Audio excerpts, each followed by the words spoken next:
Assalamualaikum warahmatullahi wabarakatuh. Perkenalkan, nama saya Umi Kulsum Komaria dengan NIM 211041128. Di sini saya akan menerangkan tentang akun jurnal.id. Akun jurnal.id di akun jurnal.id terdapat beberapa menu pilihan. Yang pertama yaitu adalah dashboard. Di dashboard ini adalah hasil dari transaksi yang sudah dilakukan di jurnal. Jurnal juga akan menyediakan secara instan grafik dari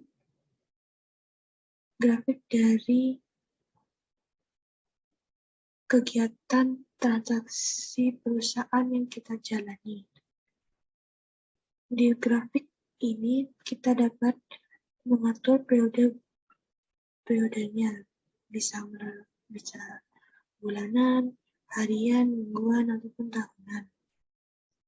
Di sini juga terdapat beberapa macam grafik mulai dari arus kas, penjualan terhutang, tagihan belum dibayar, daftar akun, piutang mustahil, biaya operasional, dana rugi, dan lainnya. Selanjutnya, menu kedua yaitu laporan.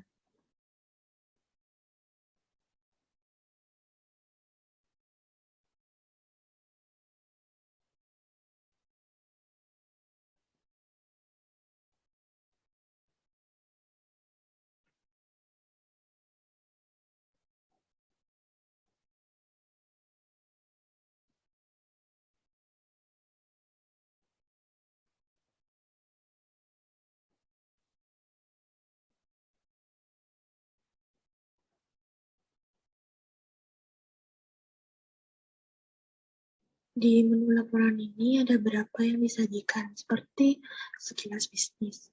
Di sekilas bisnis ini terdapat beberapa akun laporan seperti laporan neraca, laporan laba rugi, laporan arus kas, pengubahan modal, anggaran laba rugi, buku besar, jurnal, dan yang lain. Juga ada pendukung, juga ada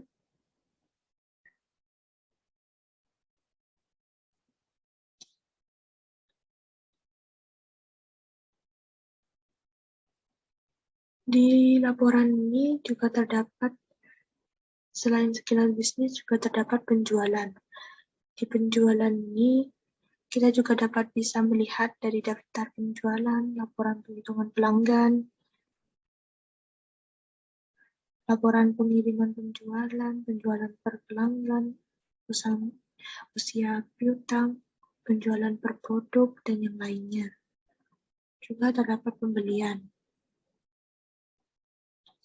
Pembelian ini juga sama seperti di penjualan tadi, juga kita dapat melihat daftar pembelian, laporan tentang supplier, rincian pengeluaran, pembelian per supplier, daftar pengeluaran, usia hutang, laporan pengiriman pembelian, dan yang lainnya. Di bagian produk, kita juga sama dapat melihat mulai dari ringkasan persediaan barang, nilai persediaan barang, rincian persediaan barang, kualitas stok gudang, nilai stok gudang, pergerakan barang di gudang, dan yang lain. Di aset, kita juga sama dapat melihat ringkasan aset tetap dan yang lainnya. Bank. Di bank juga terdapat laporan rekonsiliasi dan mutasi rekening. Di pajak juga terdapat dua laporan, yaitu laporan pajak potongan dan laporan pajak penjualan. Menu selanjutnya kas dan bank.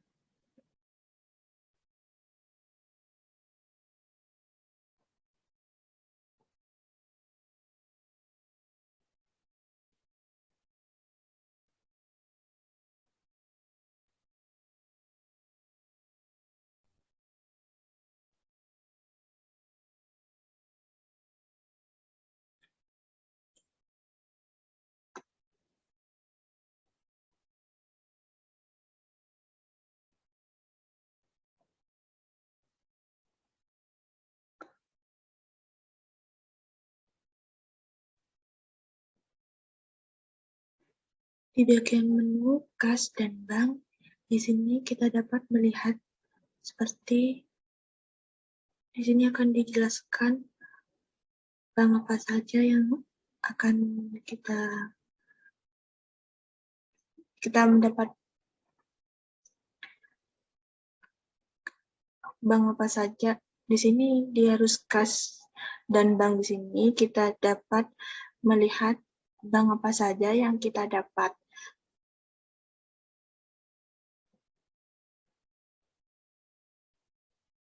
Masukkan 30 hari mendata.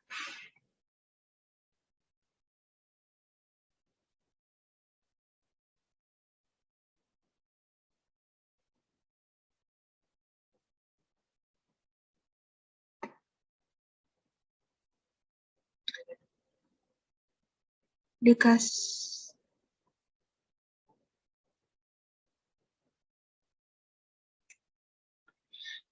di bagian menu kas dan bank ini kita dapat melihat bank apa saja yang kita miliki. Seperti di sini kita memiliki satu bank di kas Desi Mesir, kas mesin kasir, giro, dua bank yaitu rekening bank dan giro. Kita dapat melihat secara rinci tentang bank-bank yang kita lakukan, pengeluarannya.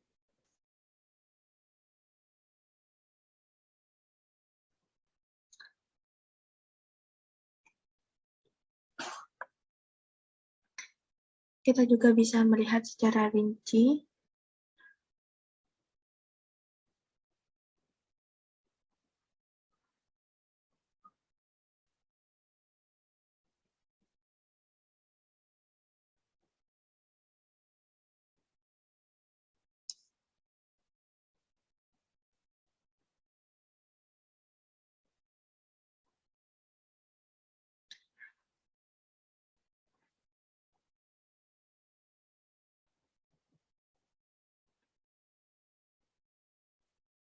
di sini kita memiliki dua kas, yaitu kas yang di kas kecil atau di kas di mesin kasir. Kita bisa melihat mutasinya dengan cara mengklik akunnya.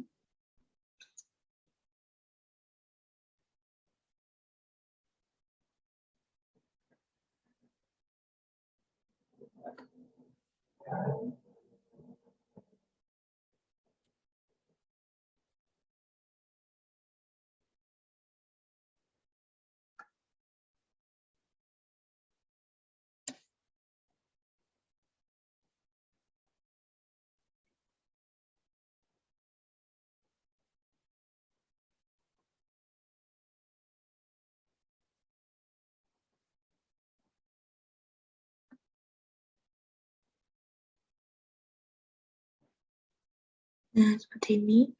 Di sini akan terlihat akun kas dan bank dari rekening bank. Di sini ada transaksi jurnal. Di sini akan dijelaskan secara rinci tentang debit kredit dari bank. Di sini juga ada bank sentral, ada bank statement. Di sini juga akan kita bisa mencocokkan transaksi yang dimiliki dengan transaksi jurnal. Mungkin seperti itu. Ini juga sama dari rekonsiliasi dan penataan kas. Selanjutnya menu penjualan.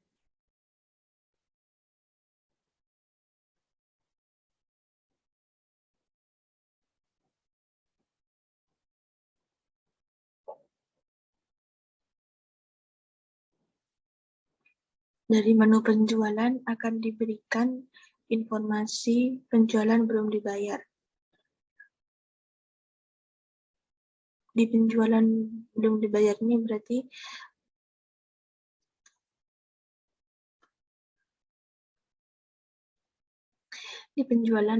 di penjualan menu penjualan kita akan diperlihatkan kepada penjualan belum dibayar. Berarti di sini itu adalah melihatkan penjualan belum dibayar, yang artinya transaksi yang belum dijelaskan yaitu tentang customer kita yang belum membayar dari apa yang kita jual. Jadi adalah penjualan jatuh tempo. Penjualan jatuh tempo ini yang maksudnya adalah kita menjanjikan beberapa hari untuk customer kita untuk membayar apa yang dia beli. Tapi customer tersebut telat untuk membayar transaksi yang sudah dia lakukan. Pelunasan diterima 30 hari terakhir. Maksudnya di sini adalah kita menjanjikan kepada customer batas waktu pembayaran sampai 30 hari ke depan, dan customer sudah melakukan transaksi secara tepat waktu.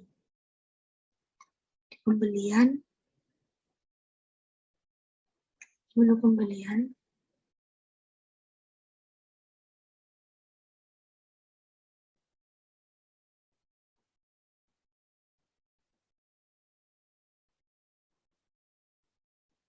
pembelian ini kita dilihatkan dengan pembelian belum dibayar. Berarti secara tidak langsung customer membeli barang kepada perusahaan kita atau toko kita, tapi seperti pembeli itu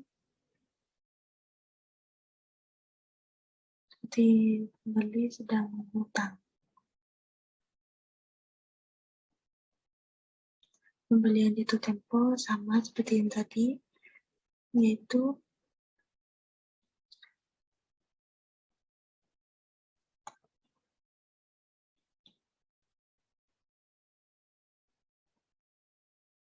pembelian jatuh tempo.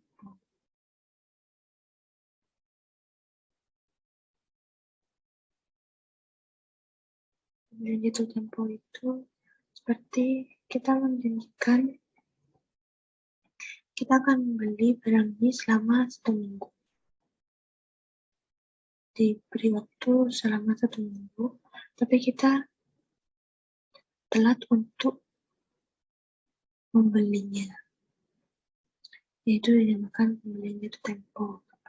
Pelunasan dibayar 30 hari terakhir, yaitu sama seperti yang tadi, kita dijanjikan 30 hari atau hampir 30 harian, yang kita akan melunasinya selama di 30 hari secara tepat waktu. Selanjutnya, biaya.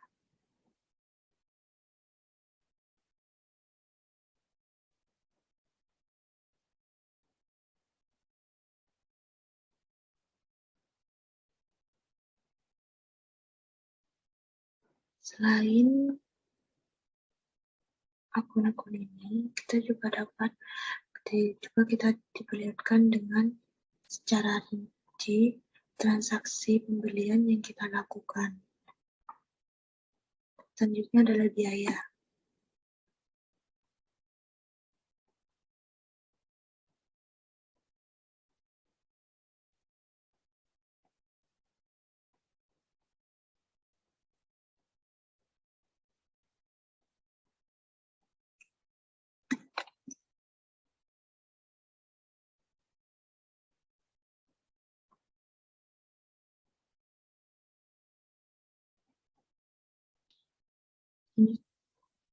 Selanjutnya, di menu biaya, kita diperlihatkan dengan total biaya bulanan, biaya 30 hari terakhir, dan biaya belum dibayar. Di sini juga kita diperlihatkan secara rinci daftar biaya apa saja yang kita lakukan. Di sini juga kita membutuhkan daftar biaya apa saja, transaksi daftar biaya apa saja yang kita lakukan. Mungkin itu. Di sini juga ada menu kontak.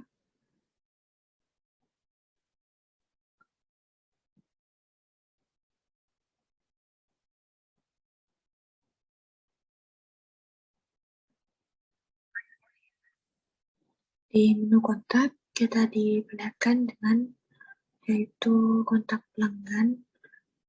Di sini juga terdapat transaksi-transaksi dari pelanggan yang bisa kita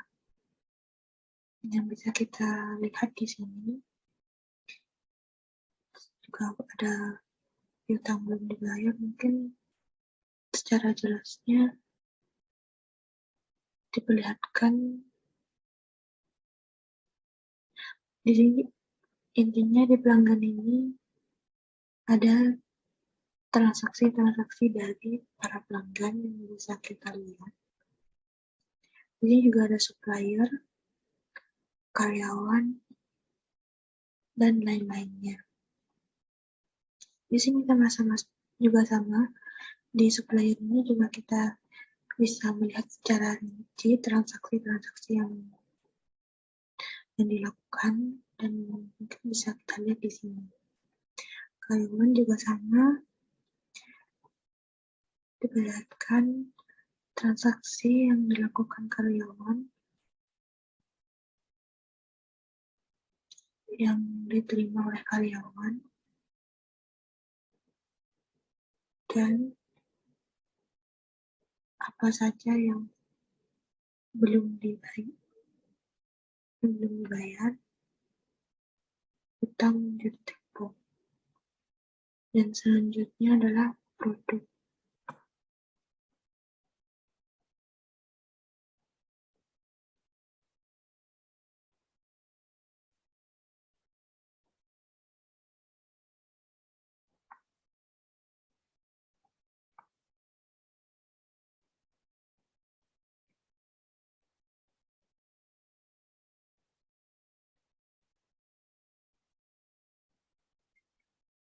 Di menu produk, di sini diperlihatkan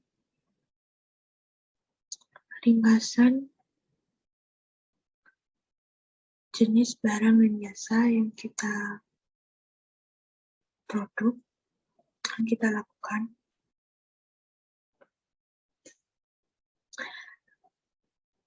Ini juga bisa kita bisa mengatur dengan jelas persediaan barang, stok persediaan barang, stok jenis segera habis. Maksudnya itu mungkin barang yang sudah menipis stoknya, dan di sini juga stok yang sudah habis mungkin adalah barang yang sudah tidak ada di gudang, maupun tidak ada di persediaan barang. Di sini juga ada daftar gudang. Daftar gudang di sini mungkin adalah daftar gudang, itu daftar nama barang-barang dari semua barang yang ada di gudang atau di persediaan. Ini juga bisa kita lihat di sini. Kita bisa mencatatnya di sini dengan jelas dan akurat agar semuanya itu tertata dengan rapi dan kita bisa melakukan persediaan barang ataupun penjualan secara tidak.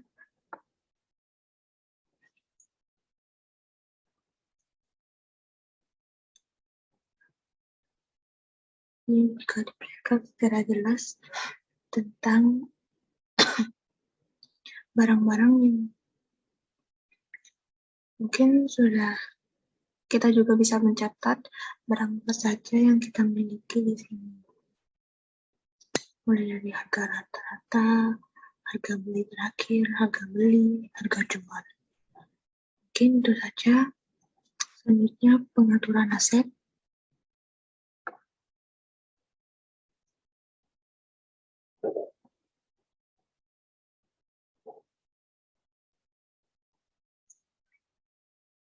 Di menu pengaturan aset, kita dibenarkan dengan yaitu aset tertunda atau aset yang belum tersimpan. Kita bisa mencatatnya di sini, aset apa saja yang belum tersimpan di perusahaan kita. Di sini juga aset aktif. Kita juga bisa mencatat aset-aset yang kita miliki di sini secara detail. Di sini juga dijual atau dilepas. Maksudnya itu adalah aset. Di sini kita bisa mencatat aset apa saja yang kita jual atau kita lepaskan. Di sini juga ada penyusutan. Kita bisa melihat, kita juga bisa mencatat penyusutan apa saja yang yang dilakukan oleh perusahaan kita. Selanjutnya menu daftar akun.